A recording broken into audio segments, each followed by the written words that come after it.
एका तरी मुलाचा मला असा फोन येतो की ताई बायको गेलीये, आज 1.5 महिना झाला येत नाहीये, आज 2 वर्ष झाली येत नाहीये, बाळणपणाला गेली, हिची आई पाठवत नाहीये. सगळ्या आयांना असं वाटतं की जावयांनी स्वतंत्रच राहावं, एकटंच राहावं. अपेक्षा फार वाढल्या. जावई एकुलता एक पाहिजे, आकाशातनं पडलेला, वरचं नको, पुढचं नको, मागचं नको, खालचं नको. सगळ्यांची अपेक्षा तीच. काय करायचं का आमच्यासारख्या एकुलत्या एक मुलांच्या आईवडिलांनी? कुठं जायचं? सगळ्यांना एकुलता एक कसा काय नवरा चालेल का? आम्ही काय करायचं मग? काय करूया? सगळ्या मुलींच्या आयांनो विचार करा. परवा मी वधूवर मेळाव्याला गेले नांदेडला. पोरीनी बायोडेटा सांगितला, मी सॉफ्टवेअर इंजिनियर आहे, मला 65,000 पगार आहे. ज्याला 65,000च्या वर पगार आहे त्यांनीच माझ्याशी संपर्क करावा. मुलगा शक्यतो पुण्यातलाच हवा, 2 BHK फ्लॅट असलाच पाहिजे. सासू सासरे फोटो पुरते चालतील. तिच्या आईला म्हटलं पोरगी फार स्पष्ट बोलते. त्यावेळेला तिला लहानपणापासून मी अगदी स्पष्ट बोलायला शिकवलेलं आहे, बोल्ड बनवली आहे, बोल्ड. म्हटलं ही तुमची सून म्हणाली तर करा विचार. मातृत्व झुगारून द्यायला निघाले त्या कार्ट्या. काय करू मी? अनाथ बाळच सांभाळते मी. आत्ता 22 बाळ आहेत माझ्याजवळ अनाथ. आणि ही बाळ दत्तक मागायला आयटी क्षेत्रातल्या मुली जास्त येतात. आयटी क्षेत्रातल्या मुलींना स्वतःचं बाळ नको आता. आयटी क्षेत्रातल्या जोडप्यांना आता स्वतःचं मूल नको आता. आयटी क्षेत्रातल्या मुलांना आयतं मूल पाहिजे. आयटी क्षेत्रातले नवरा बायको परवा बाळ मागायला आले होते. बसले. म्हटलं बसा, तरुण दिसताय, बाळ का दत्तक हवंय? नाही नाही म्हणे, मला 15 लाखाचं पॅकेज आहे, माझ्या नवऱ्याला 20 लाखाचं पॅकेज आहे. आम्ही दोघांनी बाळ जन्माला घालायचं म्हटलं तर 9 महिने गरोदरपणाचे आणि 6 महिने बाळ सेटल करण्याचे. आमचं 15 महिन्याचं नुकसान होतं मॅडम. बॅकलॉग कसा भरून काढायचा? बॅकलॉग कसा भरून काढायचा? म्हटलं अगं काय सुंदर असतं मातृत्व. अगं बाळ नसतं तेव्हा ते कधी येतं याची आतुरता. बाळ आलेलं आहे पोटात हे कळलं तेव्हा ते कधी बाहेर येतं याची उत्सुकता. आणि ज्या वेळेला ते येणार याची तारीख कळली की मरणाला सामोरं जाण्याची तत्परता. हे मातृत्व आहे बाई, हे मातृत्व आहे. पटतच नाही. Don't be emotional madam, B practical. म्हणलं आता प्रॅक्टिकल होऊन सांगते. हे पोर कुपोषित आहे, याला आईने फेकून दिलंय, याला आईने मरण्यासाठी फेकून दिलेलं आहे. ते पोर मरण्यासाठी फेकून दिलेलं दारात असताना त्याला मी पोटाशी घेऊन सांभाळलंय. मला आई होता येत नाही, मला आजी होता येतं. मी अंगावर सोनं घातलं नाही बायकांनो, पण मी बाळाच्या घुटीमध्ये रोज सोनं उगाळून घालते, कारण माझं बाळ कुपोषित आहे. आणि ते बाळ मला दत्तक द्यायचंय. मी त्या मुलीला स्पष्ट सांगितलं, हे बाळ मला आईच्या ताब्यात द्यायचंय, यंत्राच्या ताब्यात नाही. देणार नाही म्हटलं बाळ. यांना इतकं सोपं झालंय बाळ जन्माला घालायचं आणि 6 महिन्याचं झालं, 2 महिन्याचं झालं की लगेच पाळणा घरात ठेवायचं. बेबी केअर सेंटर, डोंबलियांचं बेबी केअर. आणि 6 वर्षाचं झालं की 5 गणीला ठेवतायत. पर्सनॅलिटी डेव्हलपमेंट यांच्या बापाने ठेवली 6 वर्षाच्या बाळाची personality. CBC pattern, CBC pattern आम्ही नाही शिकलो. ठेवतात ते पोरं लांबच्या लांब कुठेतरी 5 गणीला. ती मेट्रन आणि तो तिथला रेक्टर इतके ओरडत असतात. ते बाळ धाय मोकलून रडतंय रात्री, ममा ममा ममा करून. जवळ गेला कुणी नाहीये. सायकीच झालीत पोरं, माहितीये तुम्हाला. एकीकडे घटस्फोटाचं प्रमाण वाढते, एकीकडे आई नाही, एकीकडे वडील नाही.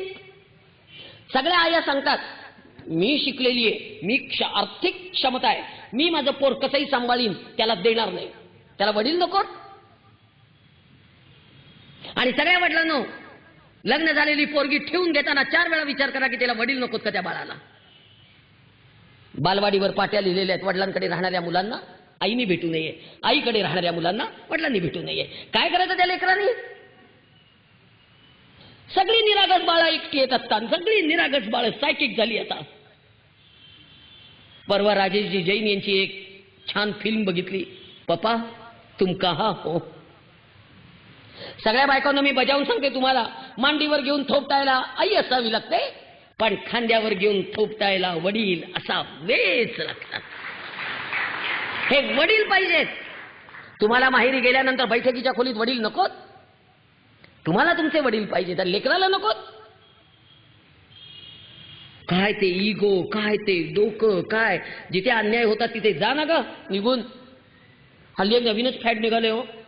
राखी पौर्णिमेला पोरगी आणायची आणि शिमग्याला सोडायची, शिमग्याला आणायची दिवाळीला सोडायची, आणि बाळणपणाला आणायची ती ठेवूनच घ्यायची, एकावर एक फ्री.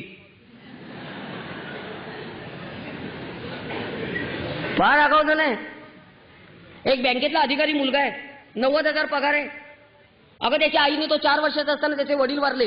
त्याला इतकं चांगलं सांभाळलं, इतकं चांगलं सांभाळलं, इतकं चांगलं सांभाळलं, आणि त्याचं MSc BEd पोरीशी लग्न केलं. सून घरात आली, पहिल्यांदा लगेच दिवस राहिले, आणि डॉक्टरांनी सांगितलं की बहुतेक जुळं असेल. नंतरच्या सोनोग्राफीत कळलं ते तिळ आहे.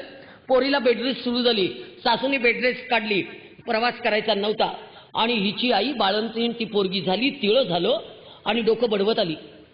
माझ्या लहान पोरीला कसं 3 पोरांचं करायचं व्हायचं, मी घेऊनच जाणार आहे, नशीब फुटलं तिचं. आणि गेल्या घेऊन आज 4 वर्ष झाली पाठवत नाही. तो जावई जाऊन पाया पडून येतो, आणि त्याला मारतात धरून सगळे मिळून. इतका मार खातो, इतका मार खातो, इतका मार खातो, काही करत नाही, पण काही बोलूच शकत नाही. कायदा जेवढे वकील इथे बसले त्यांनी खरं मला सांगा, या कायद्याचं मी काय करू ते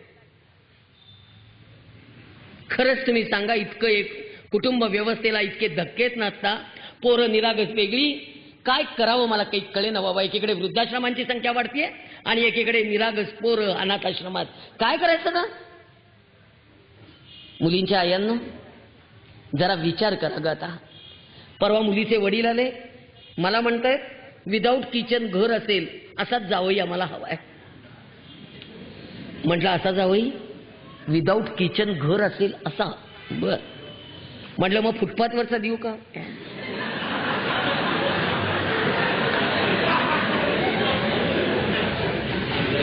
आमची मुलगी स्वयंपाकघरात जाणार नाही, आमची मुलगी स्वयंपाक करणार नाही, आमची मुलगी धुणं धुणार नाही, आमची मुलगी भांडी घासणार नाही, आमची मुलगी चतुर्थ श्रेणी कामं करणार नाही, संडास बाथरूम बेसिन आमची मुलगी घासणार नाही. म्हटलं तुमची मुलगी काय करणार नाही ते कळलं, काय करणार ते सांगा. शेवटी मी रागारागाने विचारलं त्या वडिलांना, बाळंतीण ती होणार ना हो का, आमच्या जावयाची जबाबदारी आहे. काहीतरी वेड्यासारखं. आणि सगळ्या मुलींच्या आयांनो थोडंसं भान ठेवा. याच्यामध्ये यांची चूक नाहीये असं मी म्हणत नाहीये. 100 ठिकाणी हे चुकत असतील, पण 1000 ठिकाणी आपण चुकतोय म्हणून बोलायचं. परवा एक बाई आल्या भांडत, तुम्ही पुरुषांना काहीच सांगत नाही. म्हटलं त्यांना सांगणाऱ्या 100 बायका आहेत, पण बायकांना सांगणारं कोणी नाही ना, म्हणून मला सांगावं लागतंय. काय करणार बायकांना. मी हे पण पुढे जाऊन सांगते. एका मुलीच्या अंगावर कोल्हापूरच्या सासूची तक्रार आहे. सून घरात येऊन 8 महिने झाले, सुनेच्या अंगावर मेहंदी काढलेली आहे. किती मेहंदी आहे, बोटापासून खांद्यापर्यंत, पायापासून इथपर्यंत, आणि पाठीला सगळे टॅटू. सुनेला विचारला हळद काढताना तुला इतकं कुणी रंगवलं, तेव्हा त्या मुलीने उत्तर दिलं, माझ्या मम्मीनी मुंबईहून एक कलाकार बोलवला होता, त्याला 50,000 रुपये देऊन माझ्या आईने माझं अंग रंगवून घेतलेलं आहे. काय करायचं या आईचं. परपुरुषासमोर पोरगी 8 तास मेहंदी काढायला नागडी बसवली, आईला काही वाटलं कसं नाही, म्हणून चिडते, म्हणून ओरडते, म्हणून बोलते. नगरला गेले, भर रस्त्यावर मेहंदी काढायला बायका बसतात, सगळे पुरुष आहेत मेहंदी काढणारे. काय करायचं, ओरडून ओरडून आली आहे. आणि आता एक नवीन फॅशन आली आहे, बायकांना साड्या नेसवायला सगळीकडे लग्नामध्ये आता पुरुष आहे. ओरडून आली आहे कोकलून. काय करायचं, लग्नातल्या नवरीच्या साड्या सकाळपासून बदलायच्या 45 प्रकारच्या साड्या हा पुरुष शिकून नेसवतो. 100 वेळा त्याच्यासमोर उघडी होती पोरगी, ओरडू नको तर काय करू. उद्या शिक्षा देणाऱ्या न्यायाधीशांना हे सगळं सांगा कुणीतरी, हे बोला कुणीतरी.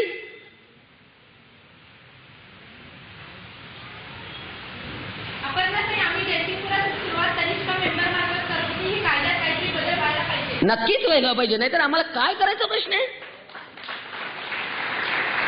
छाती फुटून चालली आहे माझी, छाती फुटून. फार मला खरं नाही इतका अस्वस्थपणा आलाय बायकांनो, मी काही करू शकत नाही. रडण्याशिवाय मार्ग नाही. आणि फक्त दोष देत बसायचं, फक्त दोष देत बसायचं, सासूलाचे दोष देत बसायचं. मला या बायकांच्या नटण्याला विरोध नाही करायचा, पण बायकांनो सध्या ब्युटी पार्लरला तुमचे केस कट करायला सुद्धा पुरुष आहेत. सांगलीमध्ये असे मॉल्स आहेत की जिथे सगळ्या बायका बॉडी स्पा, हेअर स्पा, फूट स्पा सगळं पुरुषांकडनं करून घेत आहेत. आपण भारतीय स्त्री आहोत ना.